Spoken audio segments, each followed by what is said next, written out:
بسم اللہ الرحمن الرحیم۔ مکہ میں ابو سفیان بہت بے چین تھا۔ آج کچھ ہونے والا ہے، وہ بڑبڑایا۔ اس کی نظر آسمان کی طرف بار بار اٹھ رہی تھی۔ اس کی بیوی ہند، جس نے حضرت امیر حمزہ کا کلیجہ چبایا تھا، اس کی پریشانی دیکھ کر اس کے پاس آ گئی تھی۔ کیا بات ہے؟ کیوں پریشان ہو؟ ہوں، ابو سفیان چونکا۔ کچھ نہیں، طبیعت گھبرا رہی ہے، میں ذرا گھوم کر آتا ہوں۔ وہ یہ کہہ کر گھر کے بیرونی دروازے سے باہر نکل گیا۔ مکہ کی گلیوں میں سے گھومتے گھومتے وہ اس کی حد تک پہنچ گیا تھا۔ اچانک اس کی نظر شہر سے باہر ایک وسیع میدان پر پڑی۔ ہزاروں مشلیں روشن تھیں، لوگوں کی چہل پہل ان کی روشنی میں نظر آ رہی تھی، اور بھنبھناہٹ کی آواز تھی، جیسے سینکڑوں لوگ دھیمی آواز میں کچھ پڑھ رہے ہوں۔ اس کا دل دھک سے رہ گیا تھا۔ اس نے فیصلہ کیا کہ وہ قریب جا کر دیکھے گا کہ یہ کون لوگ ہیں۔ اتنا تو وہ سمجھ ہی چکا تھا کہ مکہ کے لوگ تو غافلوں کی نیند سو رہے ہیں، اور یہ لشکر یقیناً مکہ پر چڑھائی کے لیے ہی آیا ہے۔ وہ جاننا چاہتا تھا کہ یہ کون ہے۔ وہ آہستہ آہستہ اونٹ لیتا اس لشکر کے کافی قریب پہنچ چکا تھا۔ کچھ لوگوں کو اس نے پہچان لیا تھا۔ یہ اس کے اپنے ہی لوگ تھے جو مسلمان ہو چکے تھے اور مدینہ ہجرت کر چکے تھے۔ اس کا دل ڈوب رہا تھا۔ وہ سمجھ گیا تھا کہ یہ لشکر مسلمانوں کا ہے، اور یقیناً محمد صلی اللہ علیہ وآلہ وسلم اپنے جانثاروں کے ساتھ مکہ آ پہنچے تھے۔ وہ چھپ کر حالات کا جائزہ لے ہی رہا تھا کہ عقب سے کسی نے اس کی گردن پر تلوار رکھ دی۔ اس کا اوپر کا سانس اوپر اور نیچے کا نیچے رہ گیا تھا۔ لشکر کے پہرے داروں نے اسے پکڑ لیا تھا، اور اب اسے بارگاہ محمد صلی اللہ علیہ وآلہ وسلم میں لے جا رہے تھے۔ اس کا ایک ایک قدم کئی کئی من کا ہو چکا تھا۔ ہر قدم پر اسے اپنے کرتوت یاد آ رہے تھے۔ جنگ بدر، احد، خندق، خیبر، سب اس کی آنکھوں کے سامنے ناچ رہی تھیں۔ اسے یاد آ رہا تھا کہ اس نے کیسے سرداران مکہ کو اکٹھا کیا تھا محمد کو قتل کرنے کے لیے، کیسے نجاشی کے دربار میں جا کر تقریر کی تھی کہ یہ مسلمان ہمارے غلام اور باغی ہیں، ان کو ہمیں واپس دو۔ کیسے اس کی بیوی ہندہ نے امیر حمزہ کو اپنے غلام حبشی کے ذریعے شہید کروا کر ان کا سینہ چاک کر کر ان کا کلیجہ نکال کر چبایا، اور ناک اور کان کاٹ کر گلے میں ہاتھ بنا کر ڈالے تھے، اور اب اسے اسی محمد صلی اللہ علیہ وسلم کے سامنے پیش کیا جا رہا تھا۔ اسے یقین تھا کہ اس کی روایات کے مطابق اس جیسے دہشت گرد کو فوراً تحت طے کر دیا جائے گا۔ ادھر بارگاہ رحمت العالمین صلی اللہ علیہ وسلم میں اصحاب رضی اللہ تعالیٰ عنہ جمع تھے، اور صبح کے اقدامات کے بارے میں مشاورت چل رہی تھی کہ کسی نے آ کر ابو سفیان کی گرفتاری کی خبر دے دی۔ اللہ اکبر! خیمہ میں نعرہ تکبیر بلند ہوا۔ ابو سفیان کی گرفتاری ایک بہت بڑی خبر اور کامیابی تھی۔ خیمے میں موجود عمر ابن الخطاب اٹھ کر کھڑے ہوئے اور تلوار کو میان سے نکال کر انتہائی جوش کے عالم میں بولے، اس بدبخت کو قتل کر دینا چاہیے۔ شر سے سارے فساد کی جڑ یہی رہا ہے۔ چہرہ مبارک رحمت العالمین صلی اللہ علیہ وسلم پر تبسم نمودار ہوا، اور ان کی دلوں میں اترتی ہوئی آواز گونجی، بیٹھ جاؤ عمر، اسے آنے دو۔ عمر ابن خطاب آنکھوں میں گیس لیے حکم رسول صلی اللہ علیہ وسلم کی اطاعت میں بیٹھ تو گئے، لیکن ان کے چہرے کی سرخی بتا رہی تھی کہ ان کا بس چلتا تو ابو سفیان کے ٹکڑے کر ڈالتے۔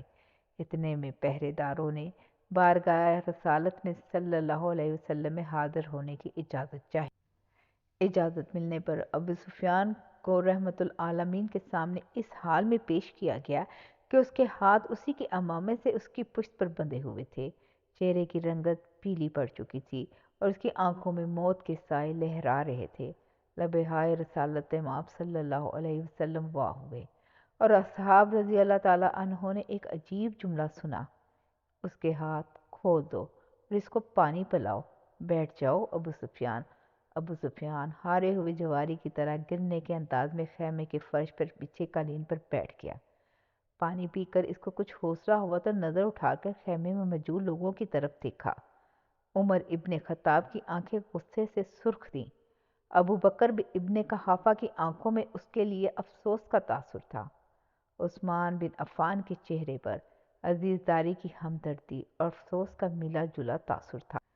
علی ابن ابو طالب کا چہرہ سپاٹ تھا، اسی طرح باقی تمام اصحاب کے چہروں کو دیکھتا دیکھتا آخر اس کی نظر محمد صلی اللہ علیہ وسلم کے چہرہ مبارک پر آ کر ٹھہر گئی، جہاں جلالت و رحمت کے خوبصورت امتزاج کے ساتھ کائنات کی خوبصورت ترین مسکراہٹ تھی۔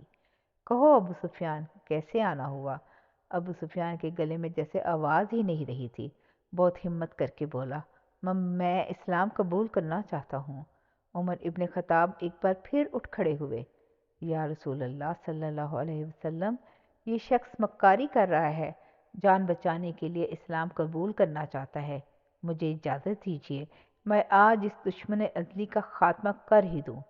بیٹھ جاؤ عمر، رسالت مآب صلی اللہ علیہ وسلم نے نرمی سے پھر فرمایا۔ بولو ابو سفیان، کیا تم واقعی اسلام قبول کرنا چاہتے ہو؟ جی یا رسول اللہ صلی اللہ علیہ وسلم، میں اسلام قبول کرنا چاہتا ہوں۔ میں سمجھ گیا ہوں کہ آپ اور آپ کا دین بھی سچا ہے اور آپ کا خدا بھی سچا ہے، اس کا وعدہ پورا ہوا۔ میں جان گیا ہوں کہ صبح مکہ کو فتح ہونے سے کوئی نہیں بچا سکے گا۔ چہرہ رسالت مآب صلی اللہ علیہ وسلم پر مسکراہٹ پھیلی۔ ٹھیک ہے ابو سفیان، تو میں تمہیں اسلام کی دعوت دیتا ہوں اور تمہاری درخواست قبول کرتا ہوں۔ جاؤ، تم آزاد ہو، صبح ہم مکہ میں داخل ہوں گے انشاءاللہ۔ میں تمہارے گھر کو جہاں آج تک اسلام اور ہمارے خلاف سازشیں ہوتی رہی جائے امن قرار دیتا ہوں۔ جو تمہارے گھر میں پناہ لے لے گا وہ محفوظ ہے۔ ابو سفیان کی آنکھیں حیرت سے پھٹتی جا رہی تھی۔ اور مکہ والوں سے کہنا، جو بیت اللہ میں داخل ہو گیا اس کو امان ہے، جو اپنی کسی عبادت گاہ میں چلا گیا اس کو امان ہے، یہاں تک کہ جو اپنے گھروں میں بیٹھ رہا اس کو بھی امان ہے۔ جاؤ ابو سفیان، جاؤ اور جا کر صبح ہماری آمد کا انتظار کرو، اور کہنا مکہ والوں سے کہ ہماری کوئی تلوار میان سے باہر نہیں ہوگی، ہمارا کوئی تیر ترکش سے باہر نہیں ہوگا، ہمارا کوئی نیزہ کسی کی طرف سیدھا نہیں ہوگا جب تک کہ کوئی ہمارے ساتھ لڑنا نہ چاہے۔ ابو سفیان نے حیرت سے محمد صلی اللہ علیہ وآلہ وسلم کی طرف دیکھا اور کانپتے ہوئے ہونٹوں سے بولنا شروع کیا، اشہد ان لا الہ الا اللہ واشہد ان محمد عبدہ ورسولہ۔ سب سے پہلے عمر ابن خطاب آگے بڑھے اور ابو سفیان کو گلے سے لگایا۔ مرحبا اے ابو سفیان، اب سے تم ہمارے دینی بھائی ہو، تمہاری جان مال ہمارے اوپر ویسے ہی حرام ہو گیا جیسا کہ ہر مسلمان کا دوسرے پر حرام ہے۔ تم کو مبارک ہو کہ تمہاری پچھلی ساری خطائیں معاف کر دی گئیں اور اللہ تبارک و تعالیٰ تمہارے پچھلے گناہ معاف فرمائے۔ ابو سفیان حیرت سے خطاب کے بیٹے کو دیکھ رہا تھا۔ یہ وہی تھا کہ چند لمحے پہلے جس کی آنکھوں میں اس کے لیے شدید نفرت اور غصہ تھا اور جو اس کی جان لینا چاہتا تھا، اب وہی اس کو گلے سے لگا کر بھائی بول رہا تھا۔ یہ کیسا دین ہے؟ یہ کیسے لوگ ہیں؟ سب سے گلے مل کر اور رسول اللہ صلی اللہ علیہ وسلم کے ہاتھوں پر بوسہ دے کر ابو سفیان خیمے سے باہر نکل گیا۔